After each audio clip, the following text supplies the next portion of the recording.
اکثر ہمیں یہ مثال سننے کو ملتی ہے کہ ہر ادارے کا ایک ہائرارکی ہوتی ہے اس میں.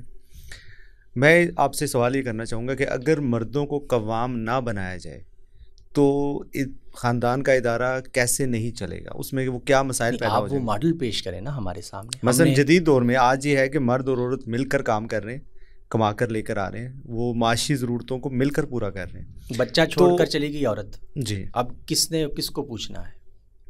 بچہ عورت چھوڑ کے چلی گئی ہے اپنے گھر میں, تو اب کس کو آپ کہیں گے کہ اس کا کیا کرنا ہے؟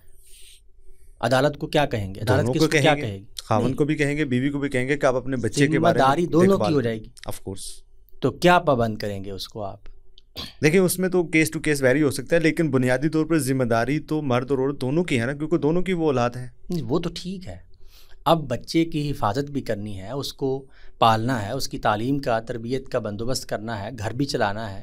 یہ ذمہ داری آپ کس پر ڈالیں گے؟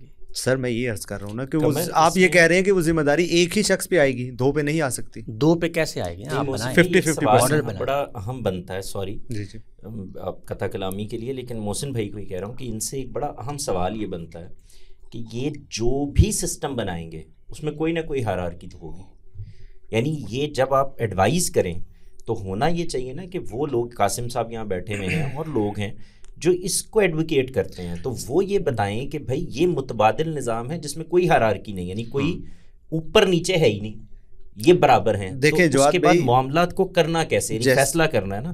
مثال کے طور پر بچہ گر گیا ہے, اس کو ہاسپٹل میں لے کے جانا ہے اور اب ڈسکشن ہو رہی ہے.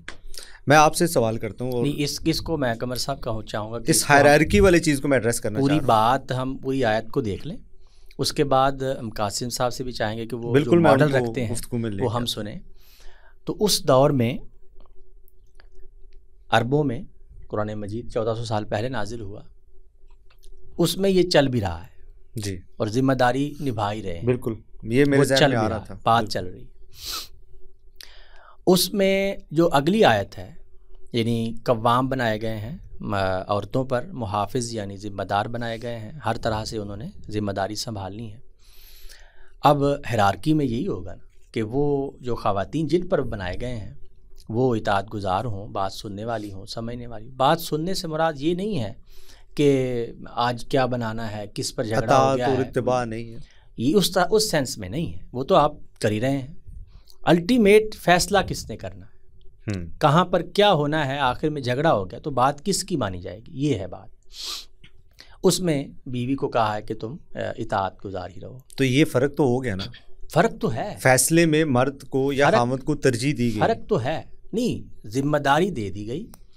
آپ چاہتے ہیں کہ عورت کو دی جائے, تو آپ نکاح کے وقت عورت یہ کہے کہ یہ ذمہ داری میں لیتی ہوں, میں بن جاؤں گی, تو وہ ذمہ داری ادھر شفٹ ہو جائے گی. اس میں ایسی کون سی بات؟ میں اس مثال یہ دینا چاہ رہا تھا کہ جیسے دوست ہیں, دوستوں میں تو کوئی ہائرارکی نہیں ہوتی. آپ کے جو دوست ہیں وہاں پہ کوئی نہ بڑا ہوتا ہے نہ چھوٹا ہوتا ہے. دوست ایک گھر میں اکٹھے نہیں رہتے نا, اور دوست ایک دوسرے نہیں, یہ میں ایک پروپوز کر رہا ہوں, آپ مجھے بتا دیں اگر یہ غلط ہے تو میں اس کو واپس لے لوں گا, کہ اگر میاں اور بیوی ایک دوست کی حیثیت سے وہ رشتہ نبھاتے ہیں اور معاملات کو ایسے لے کے چلتے ہیں. دو میاں بیوی ہیں, بچہ کوئی نہیں ہے, پھر تو ٹھیک ہے. اگر بچہ ہو گیا ہے تو اب تو فیصلے کرنے پڑیں گے, اب تو چیزوں کو دیکھنا پڑے گا. ٹھیک, تو دو میاں بیوی کا تو مسئلہ ہی نہیں ہے.